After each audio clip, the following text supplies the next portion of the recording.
华盛顿又出事了。6月4日下午，一架不明飞机突然闯入美国首都华盛顿特区的禁飞区，一度接近了白宫和国会大厦。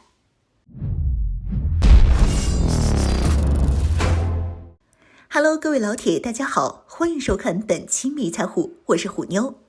华盛顿又出事了。根据美国官方的声明，美国时间6月4日下午4点，一架不明飞机闯入美国首都华盛顿特区，美国国会大厦大楼处于高度警戒状态。此举引起北美防空司令部的紧张，美军派遣了 F-16 战机紧急起飞，对其进行拦截。随后确认这是一架塞斯纳小型飞机，不过美军飞行员显得过于急迫了，驾驶 F-16 战机在华盛顿上空超音速追击，但是产生了音爆，导致华盛顿特区附近的群众出现恐慌事件。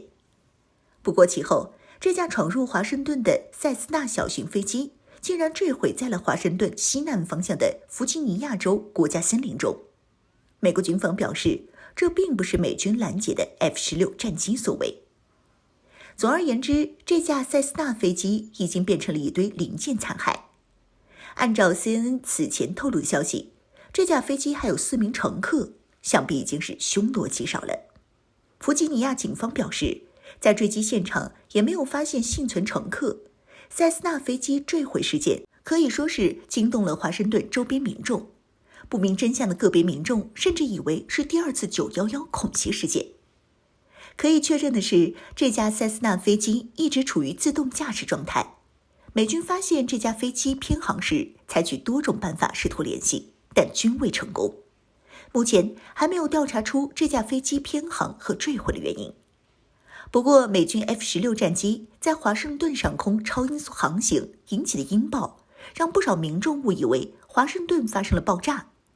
这个音爆一般是指飞机以超音速速度移动时，它会在前方形成一个压缩波，压力波被紧密压缩在一起，形成一个尖锐的激波前缘。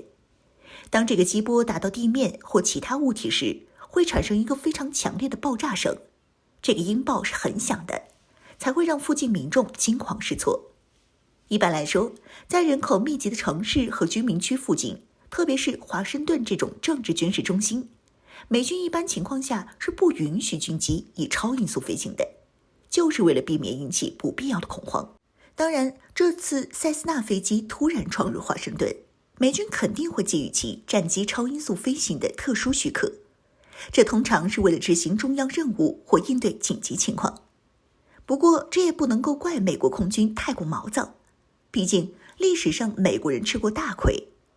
此前在911事件中，美军疏于防备，结果导致4起坠落撞击事件，数千人伤亡。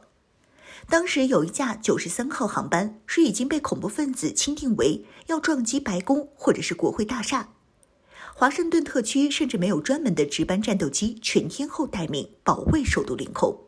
结果等发现恐怖分子劫机事件后，从哥伦比亚起飞的 F-16 战机甚至因为太过匆忙，没有事先装载航炮炮弹和导弹，飞行员甚至打算在极端情况下撞入飞机。最后93号航班因为机上人质和劫机恐怖分子搏斗而坠毁，美国政府才逃过一劫。因此才会对闯入华盛顿的塞斯纳飞机异常敏感。不过虽然目前尚不清楚这架飞机坠落的原因，但是有分析认为很可能是飞机发生失压，飞行员和所有的乘客因为缺氧而失去知觉。那么这也是飞行员迟迟未回应美军和地面航空部队呼叫的原因。这个推测可以说是较为靠谱的。所谓失压，是指飞机内部的气压下降到低于正常水平的情况。一般喷气式飞机在高空飞行时，飞机内部经过压力调节，保持一个适宜的气压环境，以使乘客和机组人员能够正常呼吸并舒适地度过飞行。但是当飞机发生失压时，飞机内部的气压就会迅速下降，使得机舱内的氧气含量减少，从而导致乘客和机组人员在短时间内缺氧。这种情况下，如果没有及时采取措施，乘客和机组人员可能会失去知觉，甚至生命危险。失压的原因可能包括飞机结构的损坏、气压调节系统故障等。因此，别看这架塞斯纳飞机设置了自动飞行，但自动飞行也就是起飞和巡航阶段。但是，当飞机接近目的地时，一般飞行员会在进近阶段选择手动飞行，并关闭自动驾驶系统。飞行员需要手动控制飞机的下降、着陆和滑行过程，以确保安全着陆。所以，一旦飞机失压导致人员昏迷，且不能够及时恢复的话，那么即便是有自动驾驶系统，也无法逃脱坠落的厄运。